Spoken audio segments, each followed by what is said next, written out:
خۆی لە عێراق لە وەزعی ئارام و ناتەبعیدایە لە 2003ەوە تەنیا هێزی ئەمریکانی ئەوە تورکیاش بەشێکی خاچی کوردستانی داگیر کردووە و دەمێکە دەرنەچووە و ئەمە پێویست دەکاتن گفتوگویەکی جددی بکرێتن و باسەوە بکرێتن چۆن عێراق سەخامگیر دەبێتن پێویستی بە هیچ هێزێکی دەرەچی نابیتن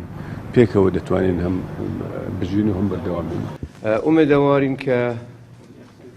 پیاوانی گەورە لە حیاتی خۆیاندا خزمەتی ئاشتی و بەختەوەری خەڵکی خۆی و خەڵکی تری دەکاتەوە. ئومێدەوارن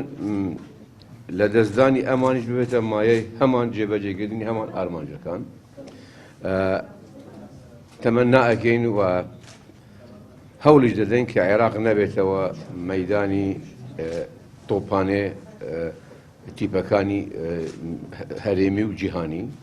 چونکو عێراق چیتر تەحملی شەڕی تر ناکاتەوە و حکوومەتی عێراق باشتر وەزعی خۆی بخوێنێتەوە و باشتر ئەم خۆپیشاندەرانەی لە شارە بخوێنێتەوە وانە لە ئەسمانەوە نهاتون و هەوڵ بدەن ئاشتبوونەوەیەکی سیاسی لە نێو خۆیاندا بکەن